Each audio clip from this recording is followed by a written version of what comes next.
ইরানের ৩টি পারমাণবিক স্থাপনায় হামলা চালিয়ে মার্কিন প্রেসিডেন্ট ডোনাল্ড ট্রাম্প যখন তার মিত্র ইসরায়েলের সঙ্গে উল্লাসে ব্যস্ত, তখন তাদের সব আনন্দে পানি ঢেলে দিয়েছে ইরান। বান্ডেল থাকলে প্রতি সেনমানিতে টাকা বাঁচবে। বিকাশ সেনমানি বান্ডেল কিনে জিতুন প্রতি লেনদেনে। রবিবার ভোরে দেশটি জানিয়েছে, আলোচিত বাংকার বিধ্বংসী বোমা আর ক্রুজ ক্ষেপণাস্ত্র দিয়ে বিমান হামলার পরও কাজের কাজ কিছুই হয়নি।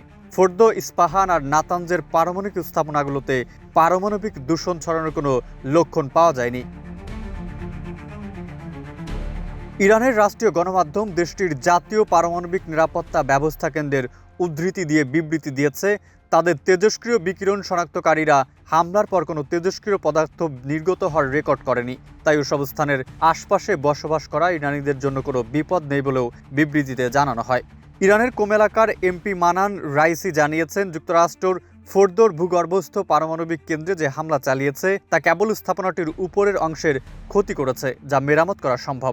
সৌদি আরব এবং উপসাগরীয় দেশগুলোর পরিবেশও তেজস্ক্রিয়তার কোনো প্রভাব দেখা যায়নি বলে নিশ্চিত করেছে সৌদি আরবের পরমাণু পর্যবেক্ষক সংস্থা। ইসরায়েল আর যুক্তরাষ্ট্রের ঘটাতে চলা যে মহাবিপর্যয়ের ভয়ে পুরো পৃথিবী আতঙ্কিত ছিল, তা কিভাবে এড়ানো গেল? সত্য হলো, ইরানই এখন আসল নায়ক। দেশটির রাষ্ট্রীয় সংবাদ সংস্থা ইরনা দেশটির রাষ্ট্রীয় সম্প্রচার সংস্থার এক কর্মকর্তাকে উদ্ধৃত করে জানিয়েছে যে ৩টি পারমাণবিক স্থাপনায় যুক্তরাষ্ট্র হামলা চালিয়েছে, সেগুলোতে তেজস্ক্রিয়তা সৃষ্টি করার মতো কোনো পদার্থ আদৌ নেই।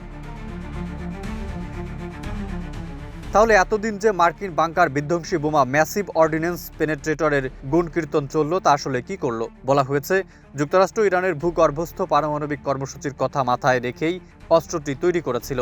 এক ফোর্দোতেই নাকি ৬টি বাংকার বিধ্বংসী বোমা ফেলেছে যুক্তরাষ্ট্র। সেগুলো তাহলে কি করলো?